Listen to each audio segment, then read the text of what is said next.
you pay in sales tax, which in California is what, 8 point something or 7 point something percent? 8.5. And then there's taxes you pay on your phone bill, your cable bill, your gas bill. All these taxes already come up to about 50% of your income when you add them all in. You add in all the hidden taxes. Depends on what estimate you're looking at. Yeah. So there's really not much room to raise taxes any higher for Social Security. Well, there is room, and what it'll do is it'll put more people in the underground economy.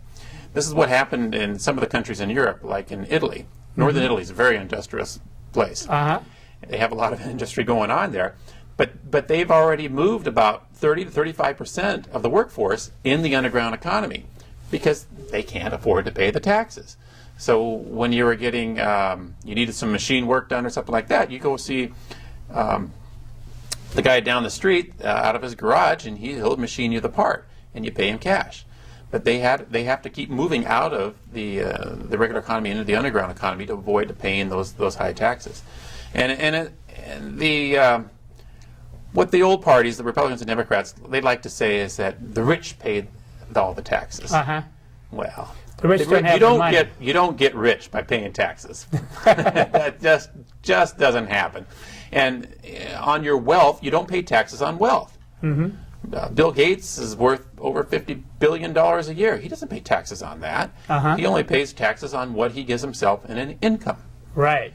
And he only pays Social Security tax up to the first $90,000 that his income is.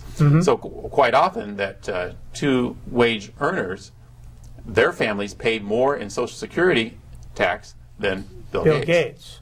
So what will happen inevitably is that they'll raise the limit, the $90,000 limit. It's $90,000. So if you make $100,000 a year, you only pay up the first 90. You pay Social Security out of the first 90,000. Right. That's probably the first thing that's going to go. That's what that's a lot of the proposals are. But you know, the one advantage of that is like they're talking about doing means testing. They're talking about raising the cap. It takes it further and further away from you're providing for your own retirement. Then it just becomes more and more like a welfare program, which it is. That it's a welfare for people that are over a certain age. And but more people will realize that that's what it is that these people are paying for those people's retirement.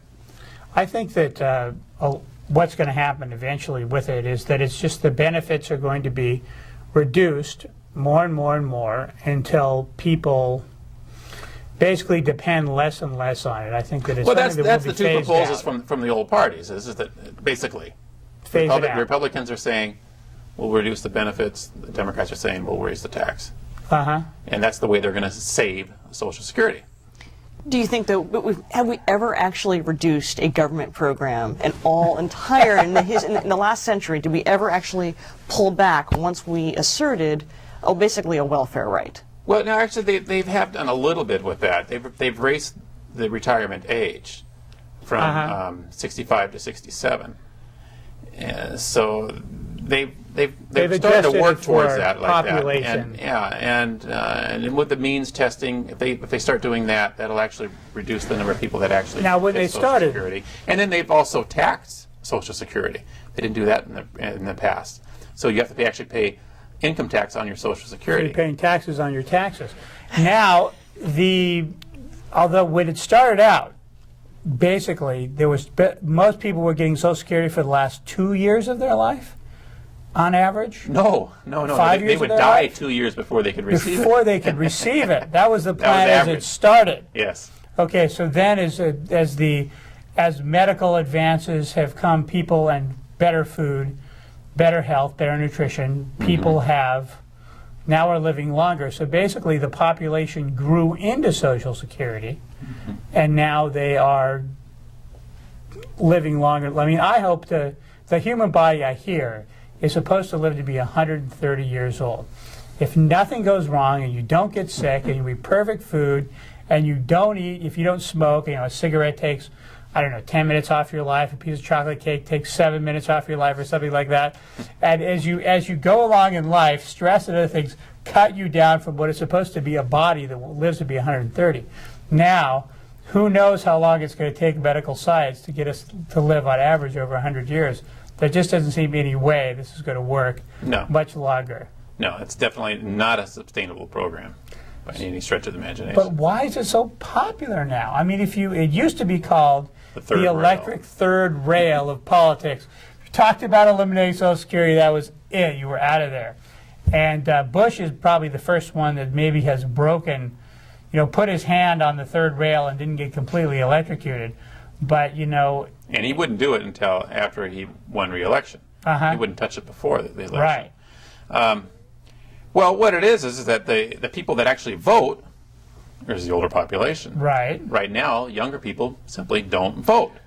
And once younger people decide, once they realize, it's going to be in their best interest to actually get out there and start voting, then you're going to see some changes. There's just this nightmare of, people saying, what's going to happen to the old people? We're going to have old people with no money. And we have to get over that emotional barrier, and maybe a healthier economy, and, try to make sure that we're not, whenever you talk about it, that's the vision people have, old people living off of dog food and stuff like that. I mean, it's just such a huge emotional barrier to get over. And old people vote. So the young people are going to have to get out and vote. And thank you very much for coming out. It's been wonderful having you. And thank you to Angela.